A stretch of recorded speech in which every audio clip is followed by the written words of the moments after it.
Good morning everyone. ഞാൻ എൻ്റെ ഒരു ജേണി തന്നെയാണ് പറയുന്നത്. സാധാരണയായിട്ട് ഒരു കുട്ടിയായിട്ട് ജനിച്ചിട്ട് എങ്ങനെ വേൾഡ് അറിയപ്പെടുന്ന ബയോടെക്നോളജിയുടെ ഒരു ടോപ്പ് 2% സയൻറ്റിസ്റ്റിൽ ലിസ്റ്റ് വന്നത് എങ്ങനെയാണുള്ള, അതായത് ഒരു പ്രശ്നങ്ങളും ഇല്ലാത്ത ഒരു ബാല്യമായിരുന്നു എൻ്റെത്. സ്നേഹവും സന്തോഷവും സമാധാനവും മാത്രമുള്ള ഒരു വീട്. അങ്ങനെ ആയിരുന്നു എൻ്റെ കുട്ടിക്കാലം. ഞാൻ കൊല്ലത്തൊരു പ്രശസ്തമായ ഫാമിലിയിലാണ് ജനിച്ചത്. അച്ഛൻ അറിയപ്പെടുന്ന ഒരു എഞ്ചിനീയറും ബിസിനസ്മാനും ആയിരുന്നു. അമ്മ പോസ്റ്റ് ഗ്രാജുവേഷൻ എടുത്തിട്ടുണ്ടെങ്കിലും ഞങ്ങൾ മക്കളുടെ കാര്യങ്ങൾ നോക്കാൻ വേണ്ടി ഒരു ഹൗസ് വൈഫായിട്ട് സ്നേഹവും സന്തോഷവും തന്നെ ഞങ്ങളെ മുന്നോട്ട് കൊണ്ടുപോയിക്കൊണ്ടിരിക്കുകയായിരുന്നു. അങ്ങനെ ജീവിതത്തിൽ ഒരു പ്രശ്നങ്ങളും അറിയാതെ ഉള്ളൊരു ബാല്യകാലമായിരുന്നു. അപ്പോഴാണ് ലൈഫിൽ ഒരു ഏറ്റവും വലിയ ടേണിംഗ് പോയിന്റ് വരുന്നത്.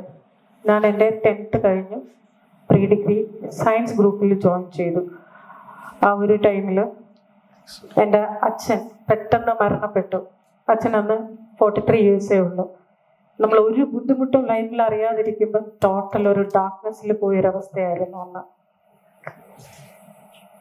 അപ്പൊ അതിൽ നിന്ന് ഞാനും എൻ്റെ സിസ്റ്ററും അന്നൊരു ഡിസിഷൻ എടുത്തു. നമ്മൾ ഒരിക്കലും നമ്മുടെ അമ്മയെ ബുദ്ധിമുട്ടിക്കില്ല, നമ്മളത് ഫൈറ്റ് ചെയ്ത് മുന്നോട്ട് പോകും, നമ്മുടെ അച്ഛൻ ആഗ്രഹിച്ച രീതിയിലുള്ള പ്രൗഡായിട്ടുള്ള പെൺമക്കളായിട്ട് മാറും എന്ന് ഞങ്ങൾ അന്നൊരു ഡിസിഷൻ എടുത്തു.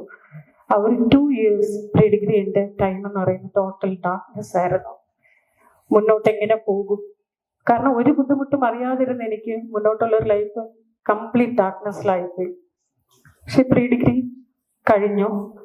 അത് കഴിഞ്ഞപ്പോൾ റിലേറ്റീവ്സ് എല്ലാം പറഞ്ഞു കമ്പാഷനേറ്റ് എംപ്ലോയ്മെന്റ് സ്കീമിൽ എനിക്ക് ജോലി കിട്ടും.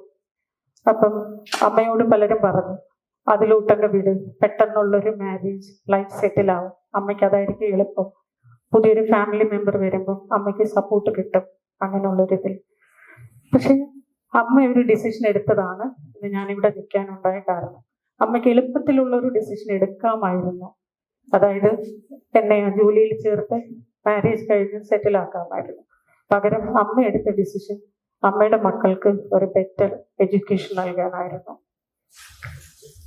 അങ്ങനെ പ്രീ ഡിഗ്രി കഴിഞ്ഞ് ഞാൻ ഡിഗ്രിക്ക് ജോയിൻ ചെയ്തു.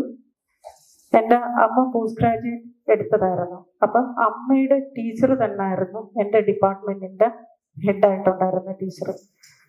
ആ ടീച്ചർ അതുവരെ എനിക്കൊരു അംബിഷൻ ഇല്ല, പാഷൻ ഇല്ല, ഒന്നുമില്ല, ജസ്റ്റ് ഇങ്ങനെ ലൈഫ് പോയിക്കൊണ്ടിരിക്കുന്നു എന്നല്ലാണ്ട് എന്താകണം അങ്ങനെ ഒന്നും ഡിസൈഡ് ചെയ്തിട്ടില്ല.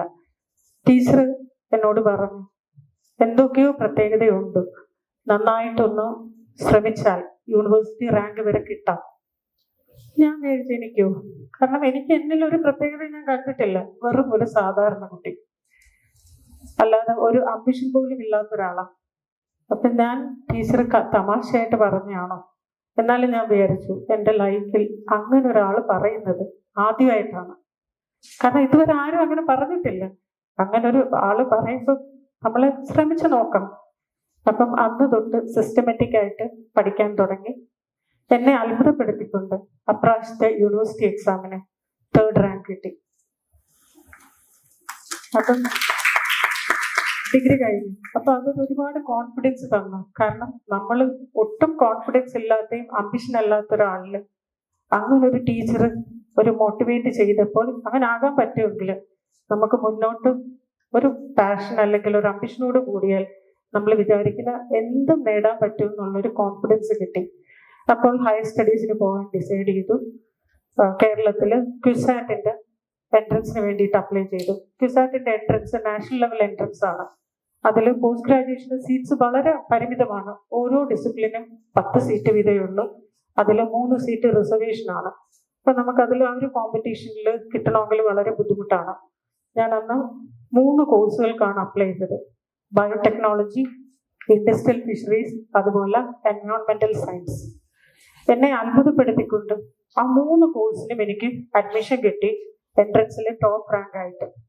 അപ്പൊ കൺഫ്യൂഷനായി ഏത് കോഴ്സ് തിരഞ്ഞെടുക്കണമെന്നുള്ളത്. അപ്പൊ ഞാനിതൊരു 1992 കാര്യമാണ് പറയുന്നത്. അന്ന് നമുക്ക് ഇന്നത്തെ പോലെ ഇന്റർനെറ്റ് ഫെസിലിറ്റി ഇല്ല, ബുക്സ് ലൈബ്രറിയിൽ അത്രയും അവൈലബിൾ അല്ല, ബയോടെക്നോളജി എന്തെന്ന് പോലും ആർക്കും അറിയില്ല.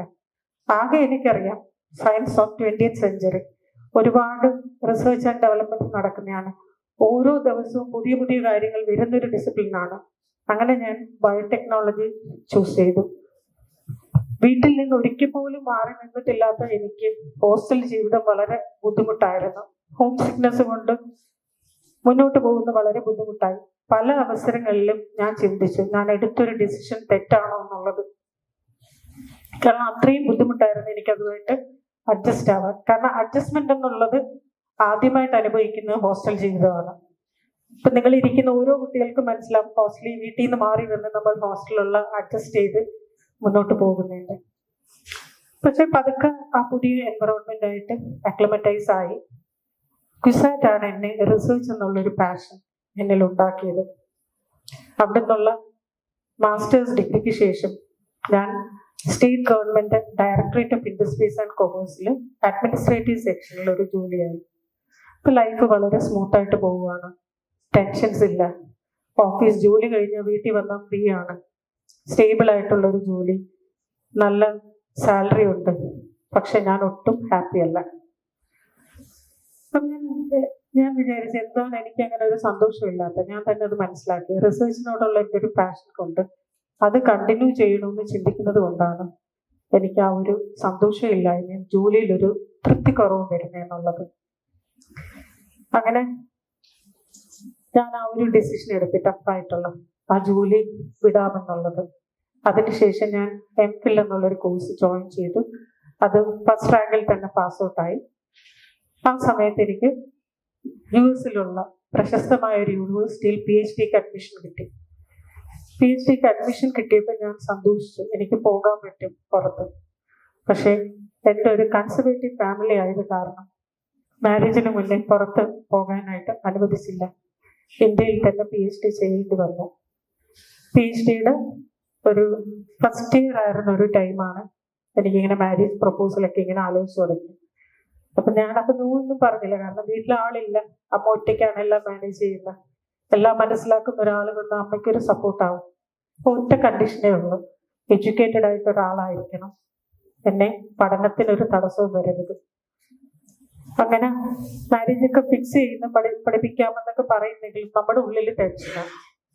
കല്യാണത്തിന് മുന്നേ പഠിക്കാൻ വിടാമെന്ന് പറഞ്ഞാലും അതിനുശേഷം വിടാതായി കഴിഞ്ഞാലും നമുക്കൊന്നും ചെയ്യാൻ പറ്റില്ല. ആ ഒരു സിറ്റുവേഷനായിട്ട് അഡ്ജസ്റ്റ് ആയി പോകാനേ പറ്റുള്ളൂ. പക്ഷെ സാധാരണ എല്ലാവരിൽ നിന്നും വ്യത്യസ്തമായി പലരിലും നമ്മൾ കാണാറുള്ളത്, മാരേജ് കഴിയുമ്പം നമ്മളെ ഡ്രീംസ് ഒന്നും അച്ചീവ് ചെയ്യാൻ പറ്റാതാവുന്നതാണ് പല പല കാരണങ്ങൾ കൊണ്ട്. പക്ഷെ എൻ്റെ കേസിൽ എൻ്റെ ഡ്രീംസ് എല്ലാം അച്ചീവ് ചെയ്യാനും കുറച്ചുകൂടെ ഒരു ഫ്രീ ബേർഡ് ആയിട്ട് പറക്കാൻ പറ്റിയത് മാരേജിന് ശേഷമാണ്. അങ്ങനെ PhD നല്ല രീതിയിൽ ചെയ്തു. MG യൂണിവേഴ്സിറ്റിയുടെ ബയോടെക്നോളജിയിലുള്ള ഫസ്റ്റ് PhD ആയിരുന്നു എൻ്റെത്. PhD കഴിഞ്ഞു. അപ്പോഴാണ് അടുത്ത ചലഞ്ച് വരുന്നത്, മെറ്റേണിറ്റി ഇഷ്യൂസ്. എനിക്കാണെങ്കിൽ ഒരു 2-3 പ്രാവശ്യം മിസ്കാരേജ് ഒക്കെ ആയത്. അപ്പൊ കംപ്ലീറ്റ് റെസ്റ്റ് പറഞ്ഞു. അപ്പൊ ഞാൻ എൻ്റെ ഒരു കരിയർ ബ്രേക്ക് എടുത്തു. ഒരു 3 ഇയേഴ്സിലേക്ക് റിസർച്ച് ഫീൽഡിൽ കരിയർ ബ്രേക്ക് എടുക്കുക എന്ന് പറഞ്ഞാൽ നമ്മുടെ കരിയറിന്റെ അവസാനമായിരിക്കും. പ്രത്യേകിച്ച് ബയോടെക്നോളജി പോലൊരു കട്ടിംഗ് എഡ്ജ് റിസർച്ച് നടക്കുന്ന സ്ഥലത്ത്. അപ്പൊ പലരും എന്നോട് പറഞ്ഞു, ഒരു ഡൊമസ്റ്റിക് ഫാമിലി ലൈഫിലോട്ട് തന്നെ സ്വിച്ച് ഓവർ ചെയ്യും, എന്തിനീ പാഷൻ റിസർച്ച് എന്ന് പറഞ്ഞു ഫാമിലി ലൈഫ് സ്പോയിൽ ചെയ്യുന്നു. പക്ഷെ ഞാൻ വെയിറ്റ് ചെയ്ത് ആ പാഷൻ ഇങ്ങനെ കിടന്നുകൊണ്ട് അപ്പം ഒരു നാഷണൽ പോസ്റ്റ് ഡോക്ടറൽ ഫെലോഷിപ്പ് കിട്ടി. ഇന്ത്യയിൽ തന്നെ ഏറ്റവും നല്ല ബയോടെക്നോളജി റിസർച്ച് ഇൻസ്റ്റിറ്റ്യൂട്ടായ രാജീവ് ഗാന്ധി സെന്റർ ഫോർ ബയോടെക്നോളജിയിൽ പോസ്റ്റ് ഡോക്ടറൽ ഫെലോ ആയി ജോയിൻ ചെയ്തു. പല ഫോറിൻ യൂണിവേഴ്സിറ്റിയിലും പോസ്റ്റ് ഡോക്ടറൽ ഫെലോഷിപ്പ് കിട്ടിയിട്ടുണ്ടായിരുന്നു. ചെറിയ കുട്ടിയെ ഇട്ട് നമുക്ക് പോകാൻ പറ്റാത്തത് കൊണ്ട് അതെല്ലാം വേണ്ടെന്ന് വെച്ചു. Rajiv Gandhi centre for biotechnology ആകുമ്പോൾ ട്രിവാൻഡ്രത്താണ്, കൊല്ലത്ത് നിന്ന് എനിക്ക് പോയി വരാം, അതുകൊണ്ടാണ് അവിടെ ചെയ്തത്. അതിനുശേഷം ഞാൻ CSIR ലിസ്റ്റിൽ സയന്റിസ്റ്റായി ജോയിൻ ചെയ്തു.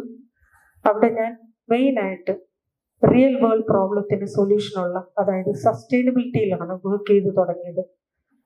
മെയിനായിട്ട് നമ്മൾ വേൾഡ് ഫേസ് ചെയ്യുന്ന 2 ഇഷ്യൂസ് ആണ്, എനർജി ക്രൈസിസും അതുപോലെ എക്സസ് ആയിട്ട് പ്ലാസ്റ്റിക് യൂസ് ചെയ്തിട്ടുള്ള എൻവയോൺമെന്റൽ പൊല്യൂഷനും.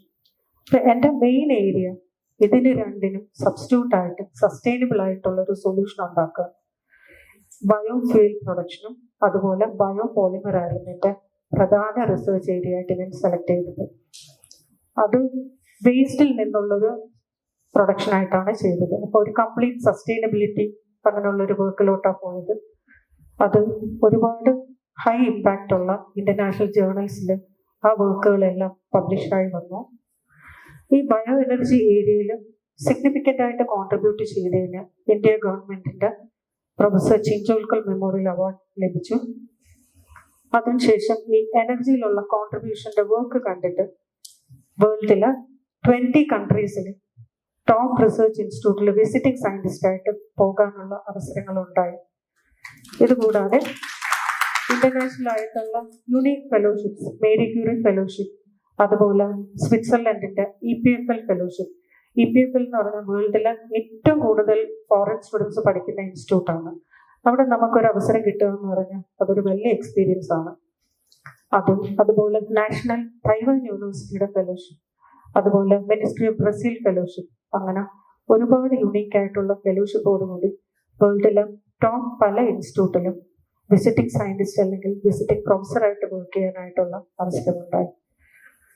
അതുപോലെ സ്റ്റാൻഫോർഡ് യൂണിവേഴ്സിറ്റി 2019 തൊട്ട് വേൾഡിലെ ടോപ്പ് 2% സയന്റിസ്റ്റിന്റെ ഒരു ലിസ്റ്റ് പബ്ലിഷ് ചെയ്ത് തുടങ്ങി. അന്ന് തൊട്ട് ഇന്ന് വരെ ആ ലിസ്റ്റിലും ബയോടെക്നോളജിയുടെ ഞാനുണ്ട്. അതിൽ കേരളത്തിൽ നിന്ന് ബയോടെക്നോളജിയിലുള്ള ഏക വ്യക്തിയാണ്. ഈ ഒരു അവാർഡ്സോ അച്ചീവ്മെന്റോ ഒന്നുമല്ല എനിക്ക് സന്തോഷം തരുന്നത്. ഒരുപാട് തടസ്സങ്ങൾ ഉണ്ടായിരുന്ന ലൈഫിൽ, ഒരുപാട് ബാറ്റിൽസ്, അത് ഓവർകം ചെയ്തു എങ്ങനെ മുന്നോട്ട് പോയെന്നുള്ള. എൻ്റെ അമ്മ അന്ന് എഡ്യൂക്കേഷൻ തരാമെന്നുള്ളൊരു ഡിസിഷൻ എടുത്തില്ലായിരുന്നെങ്കിൽ ഒരിക്കലും ഞാൻ ഇങ്ങനൊരു നിങ്ങളുടെ മുന്നിൽ നിൽക്കുന്ന ഒരു അവസ്ഥയിൽ എത്തില്ലായിരുന്നു. അതുപോലെ ഞാൻ ആ ഡിഗ്രിക്ക് ജോയിൻ ചെയ്തപ്പോൾ ആ ടീച്ചർ എന്നിൽ ഒരു ഫയർ ഇൻഡ്യൂസ് ചെയ്തത് കൊണ്ടാണ് എന്നിൽ ഒരു കോൺഫിഡൻസ് ഉണ്ടാക്കി സാധാരണ ആയിട്ടുള്ള എനിക്ക് എന്തെങ്കിലും വ്യത്യാസമായിട്ടൊക്കെ ചെയ്യാൻ പറ്റുമെന്നുള്ളത് തോന്നിയത്. ഇവിടെ മുന്നിലിരിക്കുന്ന നിങ്ങൾക്ക് ഓരോരുത്തർക്കും നിങ്ങളുടെ ഉള്ളിലൊരു നല്ല ഫയർ ഉണ്ടാവും. പലരും ഒരുപാട് അംബിഷ്യസ് ആയിട്ടുള്ളവരായിരിക്കും. പലരും നിങ്ങളുടെ പ്ലാൻ വേറെ ആരെങ്കിലുമായിട്ട് ഷെയർ ചെയ്താൽ പറയുന്നതാണ് നിങ്ങൾക്കത് അച്ചീവ് ചെയ്യാൻ ചിലപ്പോൾ പറ്റില്ല, ഇതൊക്കെ എന്താ ഇത്രയൊക്കെ ചിന്തിക്കുന്നത്.